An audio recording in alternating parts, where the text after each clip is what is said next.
Guys, ഞാൻ അപ്പോൾ ഞങ്ങളുടെ കണ്ണൂർ വീട്ടിലാട്ടോ.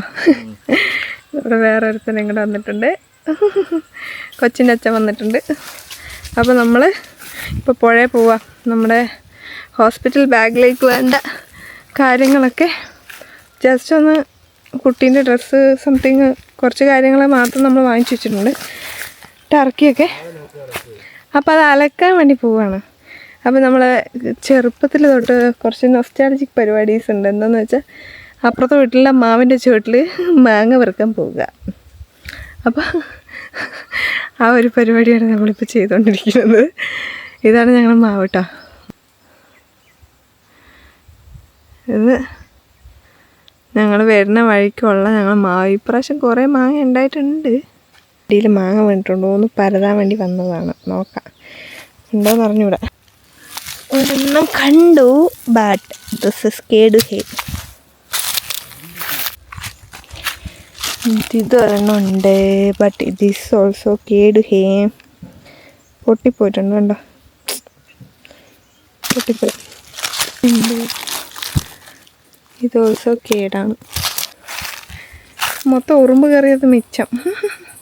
ഒന്നുമേ കിട്ടിയില്ല. എല്ലാം മാവിൻ്റെ മുകളിലുള്ള. ചിലപ്പോൾ രാവിലെ തന്നെ ആൾക്കാർ പെറുക്കിയിട്ട് വെക്കണം. വേറെ മാവിൻ്റെ വീട്ടിൽ ഞങ്ങൾക്ക് ഒരെണ്ണം കിട്ടിയിരുന്നു കേട്ടോ.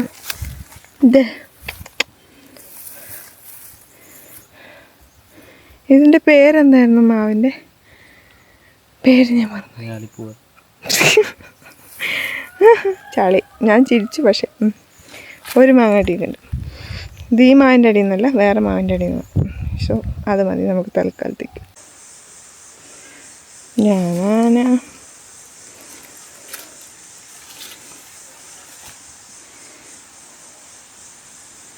പുഴയിലെത്തി. പുഴ മുമ്പ് കണ്ട ആൾക്കാർക്ക് അറിയാൻ പറ്റും, വെള്ളം നല്ലോണം കുറവാണ്. ബിക്കോസ് ഓഫ് വെയിൽ കേട്ടോ.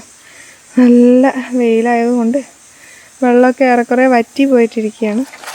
കുറച്ച് വെള്ളമേ ഉള്ളൂ. സോ അത് വെച്ചിട്ട് നമ്മളെല്ലാവരും അഡ്ജസ്റ്റ് ചെയ്തുകൊണ്ടിരിക്കുകയാണ്. വേനൽക്കാലത്ത് അങ്ങനെ തന്നെയാണ് എല്ലായിടത്തും അല്ലേ, വെള്ളം പറ്റൂലേ. സോ ദിസ് ഇസ് അവർ പുഴ റൈറ്റ് നൗ. ഞങ്ങൾ ഇതിനെ പുഴ എന്നാണ് പറയുക. എനിക്ക് വേണമെങ്കിൽ പുഴ എന്ന് പറഞ്ഞോ. അതെനിക്കറിയാം. പക്ഷെ അരുവി കുറച്ചേ ഉണ്ടാവുള്ളൂ ഞങ്ങളുടെ ഭാഷയിൽ. വെള്ളം കുറച്ചേ ഉണ്ടാവും. പുഴ എന്ന് പറഞ്ഞാൽ വലുതാണ്, ഇത് പുഴയല്ല. കാവൽ ഭടന്മാർ വന്നിട്ടുണ്ട്. These people are always with me. Actually നിങ്ങൾക്ക് ഇങ്ങനത്തെ ഒരു എക്സ്പീരിയൻസ് ഉണ്ടോ എന്ന് കമൻറ്റ് ബിലോ ചെയ്യണം കേട്ടോ. എന്താണെന്നറിയോ, അതായത് ഫസ്റ്റ് ടൈം ഞാൻ ഇവിടെ വരുന്ന സമയത്തൊന്നും എൻ്റെ പട്ടികളൊന്നും എന്നെ മൈൻഡേ ചെയ്യില്ല. എൻ്റെ ഡോഗീസ് ഇഷ്ടമൊക്കെ തന്നെയാണ്, പക്ഷേ അങ്ങനെ വലിയ കാര്യമൊന്നും. ഫസ്റ്റ് ഞാൻ വരുന്നത് എങ്ങനെയാണെന്ന് വെച്ചാൽ, ഞാൻ പ്രഗ്നൻ്റ് ആയ കൺഫേം ആയതിനു ശേഷം ഇവിടെ നിൽക്കാൻ വേണ്ടി വന്നതാണ്. അപ്പം തൊട്ട് ഇവന്മാർക്ക് എന്നോടുള്ള ആറ്റിറ്റ്യൂഡ് ഫുള്ളി ചേഞ്ചായി. എവറി ടൈം ഞാൻ എവിടെ പോവുകയാണെങ്കിലും എൻ്റെ പുറകെ ഉണ്ടാവും. രാത്രി പകൽ അങ്ങനെയൊന്നുമില്ല. എന്നെ രാവിലെ എണീറ്റ് വന്നിട്ട് എന്നെ കാണുന്നവരെ വീടിൻ്റെ വെളിയിൽ കാവലിരിക്കും. എന്നിട്ട് എന്നെ കാണുമ്പോൾ ഭയങ്കര എക്സൈറ്റഡാണ് ആൾക്കാർ. ഭയങ്കര എന്താ പറയുക, ഭയങ്കര എക്സൈറ്റഡ് ആയിട്ട് ഇതാക്കും. എൻ്റെ പുറകെ തന്നെ വരും. എന്നെ ഭയങ്കര പ്രൊട്ടക്റ്റഡാണ്, പ്രൊട്ടക്റ്റ് ചെയ്തുകൊണ്ടേ ഇരിക്കുകയാണ് എന്നെ. സോ അങ്ങനെ നിങ്ങൾക്ക് വീട്ടിൽ ഡോഗീസ് ഉണ്ടെങ്കിൽ comment below. Okay, this my protractor. അപ്പോൾ നോക്കി ഇങ്ങോട്ട് വാ. അപ്പോൾ നമ്മുടെ അടക്കം കുളിയൊക്കെ കഴിഞ്ഞു. ഞാൻ കുളിച്ചില്ല കേട്ടോ, അജി മാത്രമേ കുളിച്ചിട്ടുള്ളൂ. അപ്പം നമ്മൾ അലക്കൊക്കെ കഴിഞ്ഞു. കഴുകാൻ വേണ്ടി കൊണ്ടുവന്നേ. പിന്നെ അതിനകത്ത് ബേബിയുടെ കുറച്ച് തിങ്സൊക്കെ നമ്മൾ കഴുകിയിട്ടുണ്ട്. അപ്പം അജി മെല്ലെ വരുന്നതേ ഉള്ളൂ. അപ്പം അജീനെ വെയിറ്റ് ചെയ്തിട്ടിരിക്കുകയാണ് ഞാൻ. വേറൊരു കാഴ്ച ഞാൻ കാണിച്ചു തരാം. ഇനി ഇവന്മാർ ഞാനൊന്ന് ഇവിടുന്ന് നീങ്ങാതെ നീങ്ങൂല. അജി ഇനിയും വന്നിട്ടില്ല. അജീനെ അവിടെ ഇട്ടിട്ട് വന്നേക്കാം.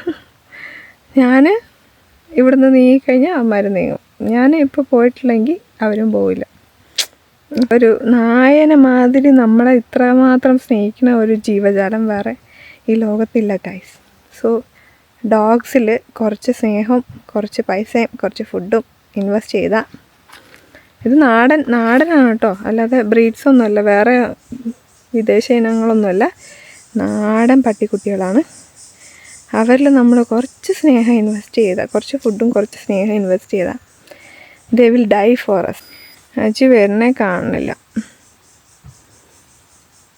നിങ്ങൾ എവിടെയെങ്കിലും ആ കുറുനരിയെ കാണുന്നുണ്ടോ?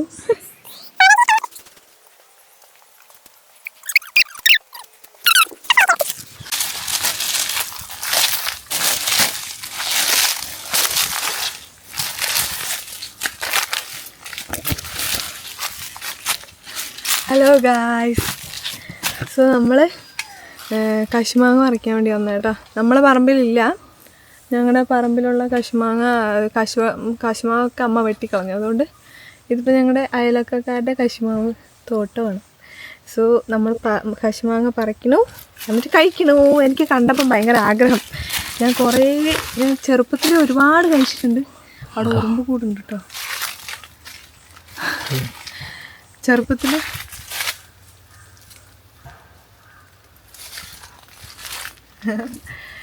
ചെറുപ്പത്തിൽ ഒരുപാട് കഴിച്ചിട്ടുണ്ട്. പക്ഷേ ഇനി കുറേ വർഷങ്ങൾക്ക് ശേഷം നൊസ്റ്റു അടിച്ചിട്ട് ഇപ്പം കഴിക്കാൻ വേണ്ടി പോവാണ്. എനിക്കിഷ്ടം. കശുമാങ്ങ പറിക്കും, ഇത് പറിക്കണോ, എന്നിട്ട് ഇതിൻ്റെ കശുവണ്ടി എടുത്തിട്ട് ഒരു സ്ഥലത്ത് കൂട്ടി വെക്കുക. അപ്പോൾ അവർ വരുമ്പോൾ അവർക്ക് എടുക്കാൻ എളുപ്പമായിരിക്കും.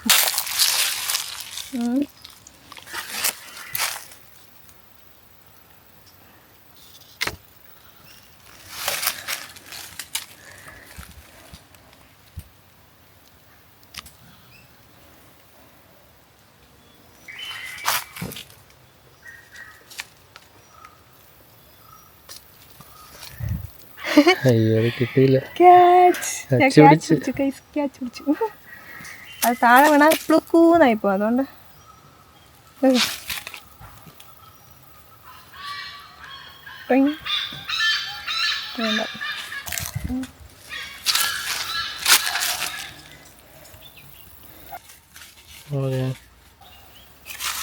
അപ്പോൾ നമുക്ക് ഇത്രയും കിട്ടിയിട്ടുണ്ട്.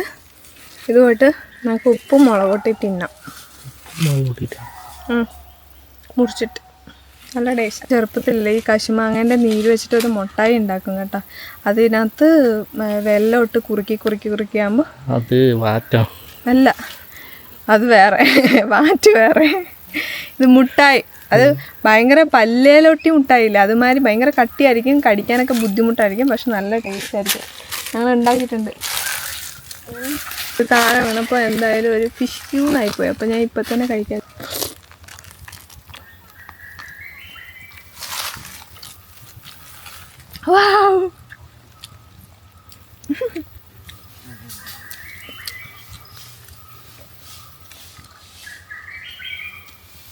ആണോ?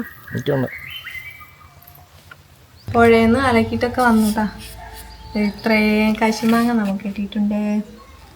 അപ്പം ഇതെങ്ങനെ കഴിക്കണ്ടേന്ന് ഞാൻ കാണിച്ചു തരാം. ഇങ്ങനെ മുറിക്കണം.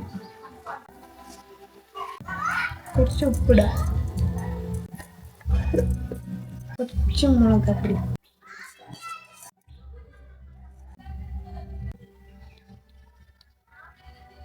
I am pregnant.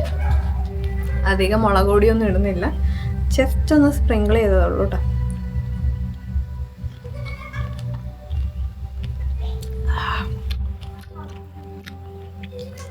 സൂപ്പർ. ആരെങ്കിലും ഇങ്ങനെ കഴിക്കാറുണ്ടോ എന്ന് കമൻറ്റ് ചെയ്തിട്ട്. എനിക്ക് അല്ലാതെ കഴിക്കാനാണ് ഇഷ്ടം. പ്ലേറ്റ് താഴെ വയ്ക്കും.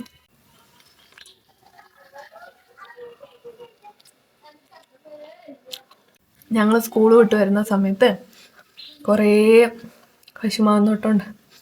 അവിടെയൊക്കെ കയറിയിട്ട് വലിയ കശുമാങ്ങ, വലിയ